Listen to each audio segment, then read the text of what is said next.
Señores, continuamos acá en Cátedra Médica a través de las frecuencias compartidas 98.5, eso es Rumba FM como emisora matriz, y todo el Cibao a través de Premium 101.1. Recuerde que estamos en YouTube, estamos en Rumba FM, esa es la dirección en YouTube, y usted puede seguirnos en vivo, hacer sus preguntas, sus comentarios, y también usted puede ver la programación ya de manera diferida. Se le pasó el programa, pues puede volver a mirarlo, revisar cualquier información que a usted le genere interés. Hoy conversamos sobre el alcohol y sobre la hipertensión. Vamos a ver qué dice la gente. 809-682-9850. Buenas. Buenas. Sí, una diastólica por debajo de 770. La persona es hipotensa. Le escucho. La diastólica por debajo de 70. Por debajo de ¿Y la 70. sistólica? ¿Y la sistólica? 13. Ajá, 130-70. ¿Usted no es diabético? Colgó. Vamos a ver esta otra llamadita. Buenas. Y respondemos en conjunto. Buenos días, doctor Amaury, ¿cómo están? Bien, gracias a Dios. ¿Y usted? Qué bueno. Bien, gracias a Dios. Doctor, Sí. ¿es cierto que el vino es bueno para la circulación y el corazón? El vino, ahí Excelente está, esa es la investigación del 2009, ¿verdad? 809-682-9850, esa es la línea de contacto acá en cabina a nivel nacional, 809-682-9850, y la línea internacional, 833-380-0062. Adelante, doctor. Bien. La primera pregunta, primero, para hablar de hipotensión en presión arterial diastólica, es por debajo de 60. De todas maneras, algo que ya yo he mencionado acá, la presión diferencial, es decir, la diferencia que es la llamada presión de pulso, de entre la presión sistólica y la diastólica, no debe ser mayor de 50 milímetros de mercurio. Ya cuando usted tiene una diferencia de 60 de manera sostenida o más, eso tiene... Entre la sistólica y la diastólica. O sea, ¿y cómo se hace esa regla para que la gente lo...? Simplemente tú le restas a la presión sistólica a la diastólica. Exacto. Y si hay una diferencia de 60 o más, eso puede ser un indicador de mal pronóstico. Okay. ¿En qué sentido, ¿Por doctor, mal pronóstico? Porque eso ocurre porque, por eso yo le pregunté al paciente, pero al oyente, Sí. Si era diabético. Porque Sí. los diabéticos, debido a una serie de alteraciones vasculares, son los que más hacen esto. Esa presión diferencial un poco amplia. Sí. Y eso es porque hay un aumento de la resistencia vascular. Un momentito, no nos cierre, permanezca ahí, por favor. Las paredes de las arterias están endurecidas, entonces el corazón tiene que bombear sacar sangre con más fuerza, pero eso decae. Entonces, eso significa que ya hay un daño estructural. Bueno, vamos a ver. Si es de manera sostenida. Buenos días, adelante. Buenos días. Diga usted. Oiga, hablan desde Neiva, provincia de Bauruco. Señor. Déjeme darle la respuesta al amigo que hizo la pregunta del vino. Del vino, dígale usted. Sí, yo soy del vino aquí, pues nosotros hacemos mucho vino, pero es de uva. Sí. Eso que vienen por ahí, vino sin sano, la fuerza, eso no es vino. Solamente se hace vino de uva y eso es bueno para la circulación. Muchas gracias. Muchas Buenos gracias. días, Cátedra Médica. En relación al vino. Buenos días, gracias al equipo médico por tomarme la llamada. Yo tengo 77 años, estoy llamando de Cepuñal. El Puñal Santiago. Puñal Santiago, exactamente. Yo tomo un Beeper, como le dicen, no sé si usted conoce un Beeper, la pequeñita esa, por ejemplo de Macalbro. Uh-huh. Sí, una botellita de... Una chata. Una chatica. Sí, Lisania la conoce como chata. No, la chata es la grande. La chatica, una chatica. Okay. Es una chatica, esa es la mitad de la chata. Sí. Okay. Como 4 veces a la semana, después de las 5 de la tarde. Yo soy diabético y tengo presión arterial. ¿Me dice algo de eso, por favor? Y muchas gracias por tomar la llamada. Una chatica, él se toma. 4 veces a la semana. 4 veces a la semana. Sí. Él es moderado. Sí, correcto. Con relación al vino, es bueno sí recalcar esto. Lo que pasa es que el vino tiene 2 componentes que son sumamente importantes para la salud, que es el resveratrol y la quercetina. Ambos son antioxidantes. Y por supuesto, dependiendo de la cantidad de alcohol que tenga el vino, es que más riesgoso. Y no solamente eso, sino que también el diabético que toma vino tiene que tener mucho cuidado porque tiene un alto contenido también de carbohidratos, porque los alcoholes son carbohidratos. Los Entonces, alcoholes son, finalmente, sí, son carbohidratos, ¿verdad? Y entonces, ¿qué pasa con los carbohidratos y los diabéticos? porque va a alterar los niveles de glucosa. O sea, va a subir los niveles de Si azúcar. toma mucho, pues entonces puede subir y no se le controla. Ese es en el caso del vino, caso ¿no? del vino. Entonces el vino tiene ese efecto de positividad, por eso muchas personas toman ya industrializado resveratrol, que está separado del alcohol, y entonces tiene un efecto de beneficio. No solamente... ¿Hay evidencia de eso, doctor? Sí, hay evidencia. Hay trabajo serio de eso. Hay evidencias. Sí.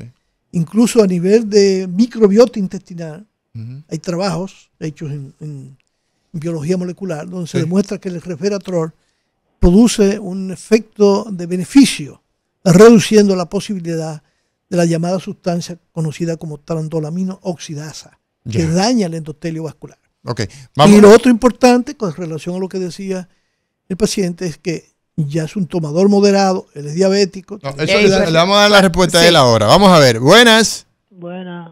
Diga usted. Sí, el doctor repite el cálculo matemático que él hizo de la 130, mira, tú tienes 130, 70. La diferencia que hay entre eso es de 60. ¿Verdad? Correcto. Entonces, esa diferencia no es buena. Claro. Toda vez que haya una diferencia entre la presión alta y la baja, la sistólica y la diastólica, por encima de 60, eso tiene mal pronóstico. Buenos días, diga usted. Buen día, ¿cómo estamos, Mauri? Diga Daris. Aquí en la lucha, como siempre, ¿sabes? Gracias. Un saludo para el doctor igual que Lizani. Gracias. Adelante. Una simple pregunta. ¿Por qué hay personas que cuando toman un trago de alcohol se emborrachan demasiado rápido y se le meten unos sudores? Y hay posibilidad de que también creo como que también se le sube un poco la presión. Quiero saber eso. Está bien que yo no tomo, pero me gustaría saber ese dato. Gracias y buen día.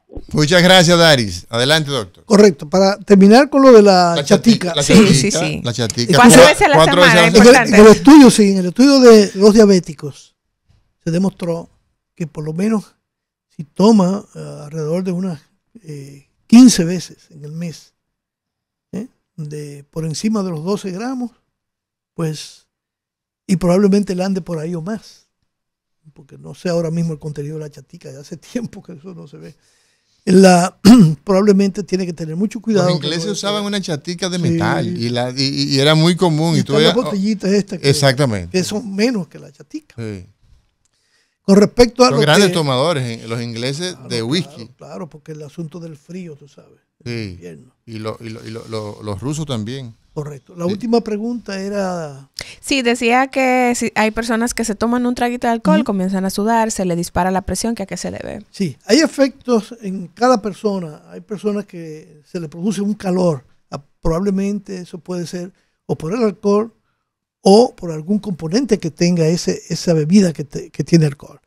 Es importante, sobre todo, a veces hay personas que se toman una sola cerveza, y lo descontrola.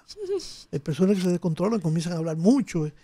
Entonces todo va a depender también del grado del efecto que tenga en cada persona el alcohol. Esa es la realidad.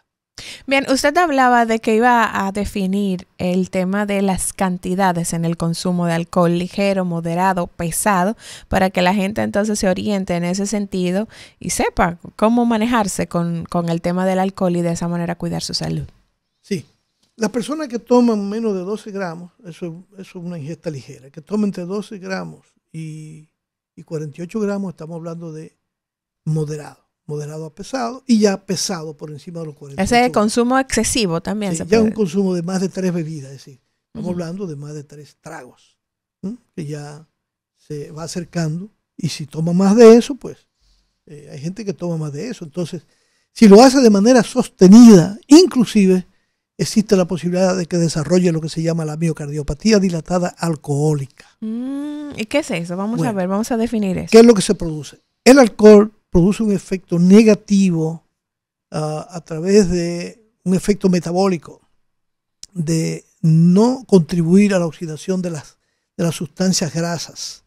Y esto tiene un impacto O sea, en la fibra miocárdica. Deja que, que esa oxidación no se dé. No se dé. Entonces, ¿y eso implica qué cosa? Implica un daño en la fibra miocárdica. En el músculo cardíaco. Sí, y en el músculo esquelético también. Ya. Entonces, en el músculo, por eso incluso hay alteraciones a nivel del músculo esquelético en los tomadores asiduos, grandes tomadores. Y esto va produciendo un daño en la fibra miocárdica, de tal manera que las fibras van a ir perdiendo su estado de excitación y de contracción. O sea, esa fuerza que genera la fibra miocárdica para que el corazón haga su función de expulsar la sangre. De tal manera que entonces las cavidades cardíacas se dilatan. La fibra miocárdica pierde fuerza, es como el elástico.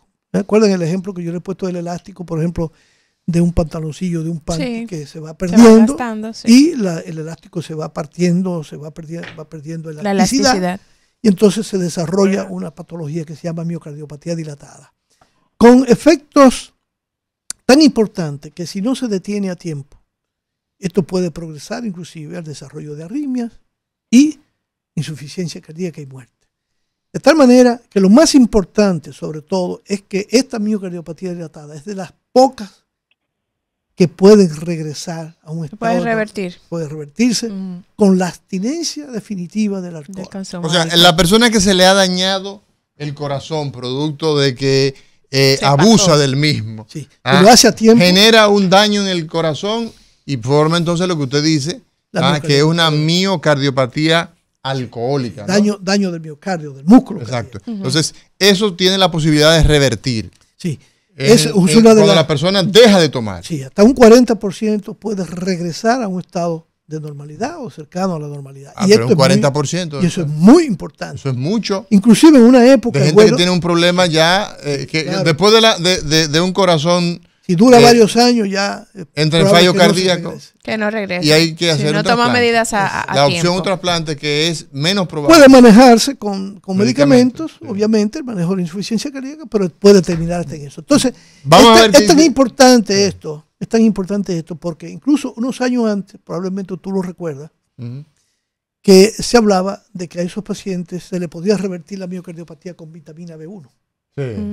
Porque en ellos se podía encontrar deficiencia de vitamina B1, que no era por el alcohol, era por también el trastorno de la alimentación. La alimentación, entonces, sí, porque se descuidan. Que estos pacientes no responden. Vamos a ver qué dice la gente. Buenos días. Buen día, doctor. Sí. ¿Es cierto que el whisky quema el azúcar mala? La verdad es que la gente es curiosa. El whisky quema el azúcar mala. ¿Y hay alguna azúcar buena, mi caballero? ¿Qué es lo que pasa con el alcohol, doctor, y los niveles de azúcar? Que ciertamente... Que a pesar de todo, el tomador, muchas veces lo que pasa es que tampoco está ingiriendo alimentos de manera adecuada. Entonces se descuida. Entonces hay un desbalance y ellos lo asocian con este desbalance con la ingesta de alcohol. Pero el alcohol no es beneficioso para un diabético. Eso hay que estar claro. Eso hay que estar bien claro, porque la diabetes per se va dañando el sistema cardiovascular. Y si usted le agrega alcohol, entonces usted está agregando otro elemento de riesgo para el daño de enfermedad. Entonces, si al hipertenso nosotros le prohibimos el alcohol, imagínese usted al diabético. Y más que se ha demostrado que ese diabético, si se hace tomador asiduo, va a desarrollar más hipertensión. Y aunque no sea una hipertensión definitiva, va a aumentar su presión arterial. Que de hecho, recuerde que hemos hablado de la llamada presión arterial normal alta, que es un concepto con el cual yo no estoy de acuerdo. Normal, no que yo sé más que alta. Los que si es normal, es normal, y si es alta, es alta. Correcto. Entonces eso va a tener un efecto negativo. Eso es una ambigüedad como aquella que a mí me dio un preinfarto. ¿Existe realmente el preinfarto, doctor? Ya, ese es un concepto que ya no se acepta. Me dio un pequeño ACV. Ese puede ser más. Pero puede ser el ataque isquémico transitorio. Pequeño, grande, lo mismo. Es una condición donde el paciente revirtió los síntomas, claro, pero usted sufrió. El daño quedó. Usted sufrió. Ahora, se recupera la función, perfecto, pero hasta un 14%, entre un 10 y un 14% de las personas que hacen un ataque isquémico transitorio, que lo que significa es que a usted se le fue la voz, por ejemplo. No hablaba y duró, o no entendía, o no movía a un lado del cuerpo, o se le torció la boca y luego recuperó esa función. A eso se le llama ataque isquémico transitorio. El 10 al 14% de la gente que tiene esta condición termina siendo un ACV, un infarto, y muchas veces una parte de su cerebro. Ya han tenido microinfarto. Por eso. O sea, entonces, ¿qué ocurre? Que esas pequeñas, o sea, el disminuir. Mira, el caso, por ejemplo, de la prediabetes. La prediabetes. Hay personas que terminan asumiéndose como diabéticos, los más responsables, porque dicen, espérate, yo mantengo siempre 119 en ayuna, 102 en ayuna, 120 en ayuna, espérate. Esto de prediabetes, entonces hay que hacer lo propio, vamos a hacer las actividades cardíacas, cardiovasculares del lugar, vamos a una dieta adecuada, en fin. ¿Por qué? Porque esas son pequeñas mentiras que a la gente le hacen más daño que bien. Correcto, así es. Fíjate que incluso ocurren microinfartos cerebrales que la gente ni siquiera se da cuenta, se detectan. Los lacunares, los vemos en las imágenes. Pasa en horas del sueño. Sí. Y la persona no queda con ningún déficit. Y generalmente lo que se va viendo es ese trastorno cognitivo que va perdiendo la memoria, porque tiene enfermedad, además, microvascular que ha ido dañando los vasos, por la diabetes, por la hipertensión, por el tabaco, por todos los efectos negativos que ya hemos hablado aquí constantemente. Muy, muy, muy importante, sumamente importante, la disminución de factores de riesgo es fundamental. Si usted es diabético, tiene que tratar de disminuir todos los otros factores de riesgo, además de un control absoluto de la diabetes. Sí. Entonces, esto es muy importante. Lo que pasa también es que con estos conceptos a veces ambiguos, tú sabes que tiene que ver mucho la economía, de lo que tanto hemos hablado de la economía. Sí. Porque tomar medicamentos tiene un costo. Y ahora mismo, bueno, tú has visto lo que está pasando en España, que de una seguridad social sólida, fuerte, robusta, ahora hay un problema muy serio con la salud en España. Y ojalá, sobre todo que ¿quién va a mantener la seguridad social? Señores, tenemos que irnos a una pausa. En breve regresamos. El doctor Ángel González Medina, alcohol e hipertensión.